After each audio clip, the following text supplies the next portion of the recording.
Pais queridos, estamos aqui para aprender juntos a respeito um pouco mais da batalha espiritual, entendendo sobre o nosso inimigo, né? Como age o nosso inimigo. E é muito bom poder compartilhar essa palavra com vocês, que são da nossa equipe Generais da Intercessão. E a gente está aqui para contribuir positivamente para isso, para que você entenda essas realidades e você compreenda visualizando o que as Escrituras nos deixam como aparato, como direcionamento, entendendo que essa guerra é espiritual, mas é real.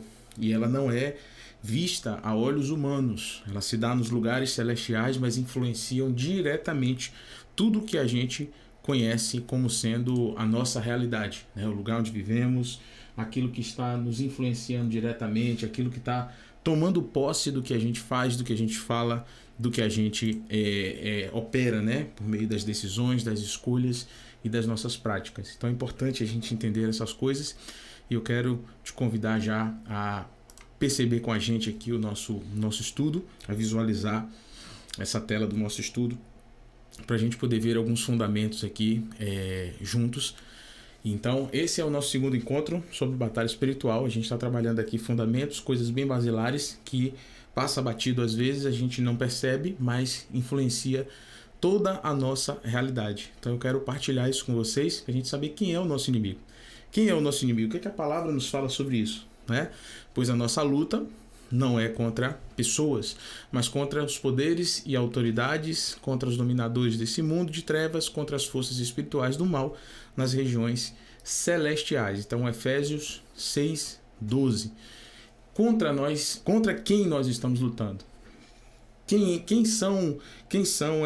é o nosso inimigo? Nosso inimigo é Satanás. E como ele se multiplica? Como é que ele se organiza para levantar esse embate, para nos impedir de avançar quanto igreja, quanto servos de Deus, gerando salvação? Através de poderes, como a gente está visualizando aí, poderes, autoridades, dominadores, forças espirituais do mal nas regiões celestiais. Então, existe uma legalidade que aconteceu por causa do pecado. Então o pecado autorizou a ação de Satanás na terra.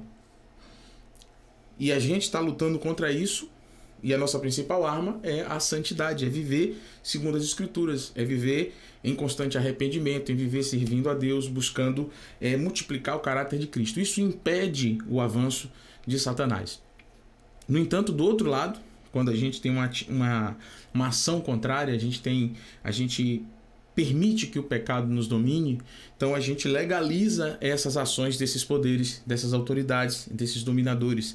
Quem são esses poderes? São justamente espíritos malignos que têm a autoridade para se movimentar em determinados territórios. E aí você pode olhar aí o mapa, né, digamos assim, o mapa do mundo, e ali estão as regiões onde espíritos malignos têm legalidade para agir, para operar, né? Então, isso refere-se a poderes e autoridades espirituais para agir ali em cima do pecado, eu repito. Então, eu vou falar muito em pecado, porque a gente precisa entender o que o pecado causa no nosso dia a dia, quais são os efeitos do pecado durante a batalha espiritual, durante a nossa vida quanto servos de Deus, né? Tem gente que não acredita em batalha espiritual, mas eu posso afirmar aqui com total clareza que, acreditando ou não na batalha espiritual, nós estamos vivendo em batalha espiritual, nós estamos vivendo em constante guerra. Deus tem um plano de salvação para nós e o inferno tem um plano de destruição eterna também para nós, os seres humanos, os filhos de Deus.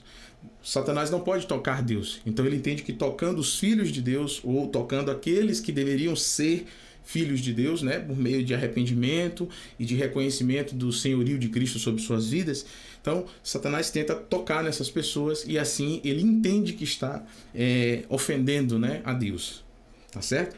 Então esses são princípios básicos para a gente compreender a nossa jornada quanto cristãos. Então, essas autoridades, esses dominadores, são forças espirituais do mal nas regiões celestiais.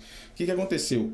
Quando Satanás quis ser igual a Deus, ele foi repreendido, foi humilhado e expulso do terceiro céu. Então, quando ele foi expulso do terceiro céu, para onde Satanás foi? Ele foi para o segundo céu. E onde é que está esse segundo céu? Está aqui logo acima de nós. onde nós vivemos, nós olhamos para cima, a gente está vendo o firmamento, as nuvens. Esse é o nosso primeiro céu, refere-se à terra. E nós temos aí o segundo céu, que é o lugar onde está acontecendo a batalha espiritual, onde estão as forças do inimigo, onde os anjos de Deus estão agindo diante dessa guerra, mas a morada dos anjos é o terceiro céu, é onde está Deus. Entende isso? Então, falando um panorama bem rápido sobre o terceiro, segundo, primeiro céu, para a gente entender onde acontece a guerra.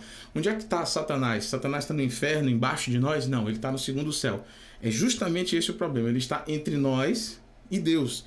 Deus está no terceiro céu, nós estamos no primeiro. Satanás e seus demônios, né? Seus anjos caídos, estão no segundo céu. Estão justamente se colocando entre a nossa conectividade com Deus, entre a nossa ligação, digamos assim, com Deus. Né? Então, como que eu venço isso? Reproduzindo o modelo de vida ensinado por Jesus.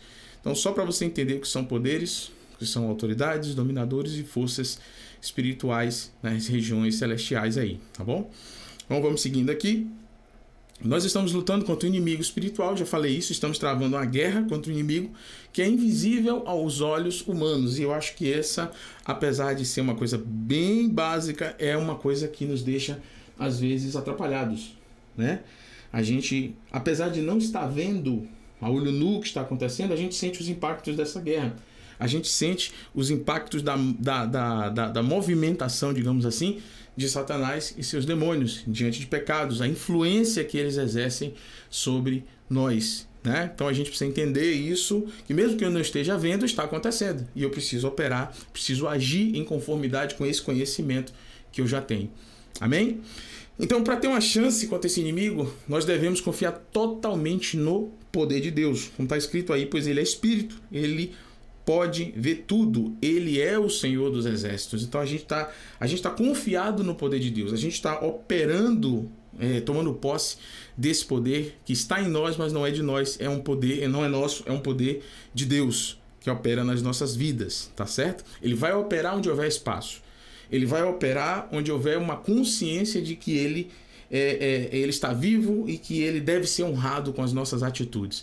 Veja que tudo tem a ver com o nosso caráter, tudo tem a ver com o quanto de Cristo nós reproduzimos nas nossas vidas, o quanto a gente tem consciência. A vida cristã é feita em cima de consciência. Eu tenho consciência de que Deus habita em mim. Eu tenho consciência de que o Espírito Santo de Deus foi colocado em mim. Eu tenho consciência que houve uma obra redentora na cruz.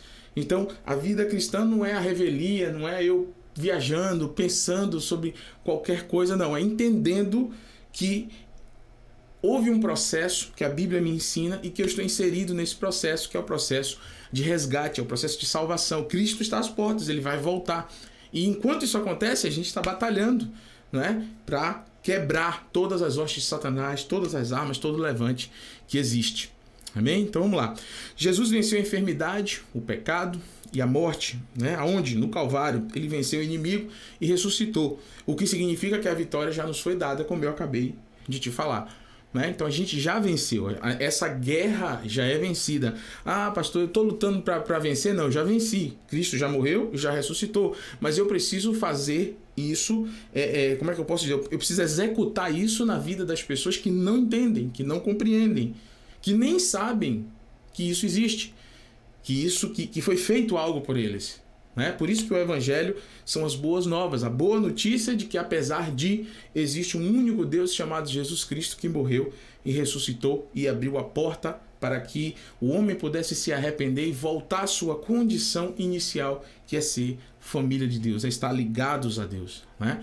Então veja que a gente sempre vai falar de coisas um pouco mais profundas, mas a gente vai sempre chover na base, né? A gente vai sempre voltar a falar da base, da obra redentora da cruz, do plano de salvação, né? Isso é importante também para a gente ter isso na vida, na mente, vivo na nossa mente, melhor dizendo.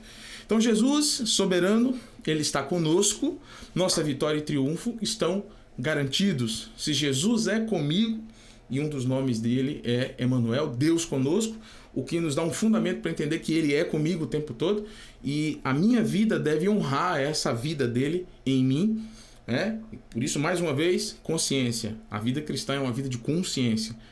A gente vive essa guerra básica de Satanás de tentar nos distrair, nos cansar, nos tornar a nossa vida insuportável, pesada, ansiosa, depressiva.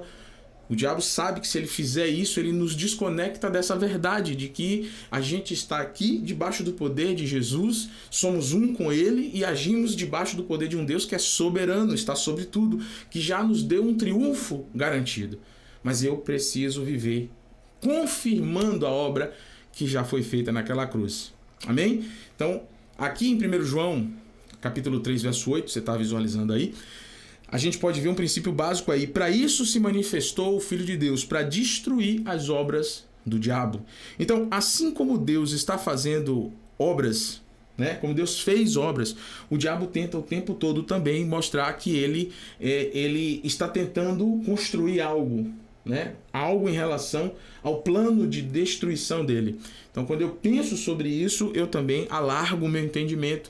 Eu vejo todo o panorama global e espiritual que nos faz mensurar a eternidade. Então, toda essa guerra, ela tem um fim que se perpetua na eternidade. Já pensou sobre isso também? Né? Então, isso chega a ser assustador. Mas só é assustador porque a gente não pensa muito sobre isso. Então a gente acaba se assustando com a informação que também é básica, pensar na eternidade. Tudo aqui aponta para a eternidade. Essa guerra fala aonde nós vamos passar a nossa eternidade. Com Deus? Ou vamos passar, infelizmente, né, quem não abraçar uma vida piedosa, uma vida de arrependimento, vai passar essa eternidade no inferno. Né? Mas a gente está entendendo o que está entendendo como intercessores para que o nosso clamor traga a justiça rápida de Deus sobre a terra, como está escrito em Lucas 18. Né? Traga aquela justiça de Deus, traga o entendimento. E a justiça de Deus é justamente o entendimento que Deus traz para a mentalidade dos cristãos de valorizar o que ele valoriza. Isso faz ter que a gente desenvolva um coração justo, como é o coração do nosso Salvador, do nosso Senhor Jesus Cristo. Amém? Então eu quero aqui, já caminhando aqui para o final, né, da nossa análise sobre esses textos e sobre o conhecimento a respeito do nosso inimigo, eu quero ler para vocês aqui esse texto de Colossenses 2, do verso 13 ao verso 15. Diz assim, vamos ler juntos aqui. Diz: quando vocês estavam mortos em pecados e na incircuncisão da sua carne, Deus os vivificou em Cristo. Amém? Ele nos perdoou todas as transgressões e cancelou a escrita de dívida que consistia em ordenanças e que nos era contrária. Ele a removeu, pregando-a na cruz, e tendo despojado os poderes e as autoridades, fez deles um espetáculo público, triunfando sobre eles na cruz. Então, aquilo que foi posto para nós, né, pelo inimigo, tornou-se objeto de vergonha para ele mesmo, porque através da obra da cruz, o Senhor nos reconecta. Foi pago na cruz a dívida que o pecado gerou, a atitude de pecado nos colocou nas mãos de Satanás. Ele teve direito legal, porque Deus trabalha com poderes, autoridades e domínios.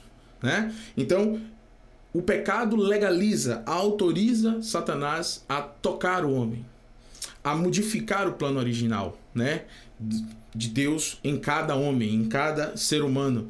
Então, quando Jesus venceu naquela cruz, ele quebrou esse escrito de dívida e nos deu a possibilidade de optar pela salvação. Lembre-se, é uma opção.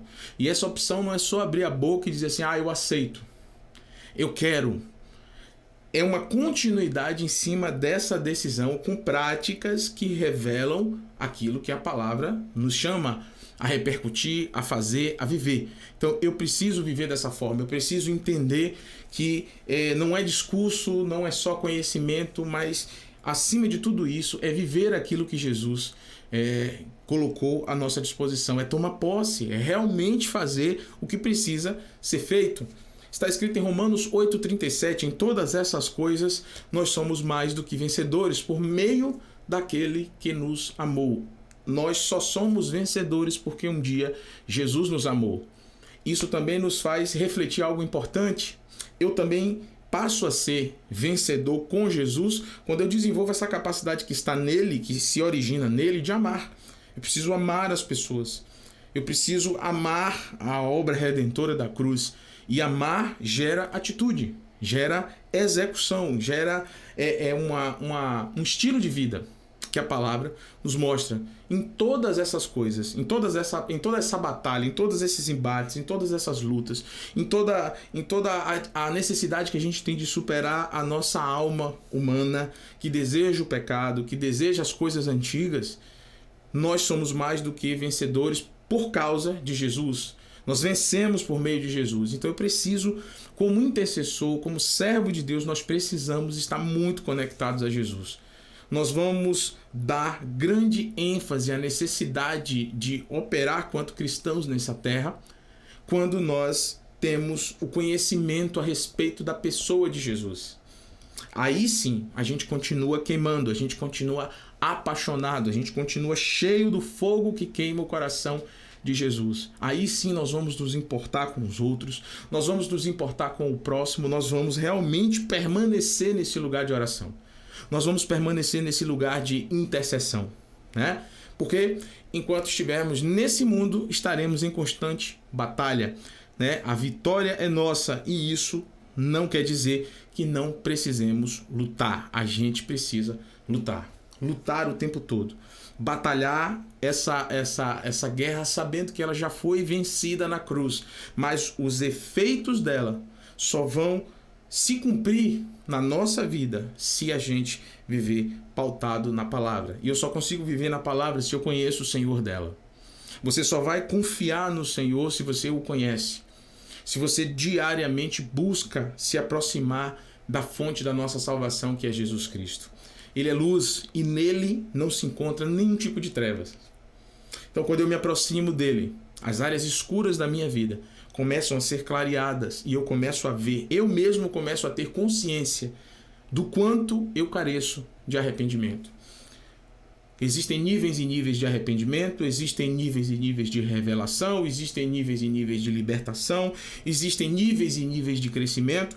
Então, quanto cristão, eu preciso abrir a minha mente para entender que o que eu conquistei, o que eu sei e o que eu faço hoje em nome do Evangelho, em nome do Senhor do Evangelho, é uma parte disso. Existem níveis maiores, mais altos, mais excelentes, e eu preciso buscar esses níveis. É por isso que nós estamos aqui hoje, reunidos, escutando essa aula, estamos juntos aqui partilhando da palavra, entendendo a respeito de como funciona o mundo espiritual, como que age o nosso inimigo que se multiplica, né?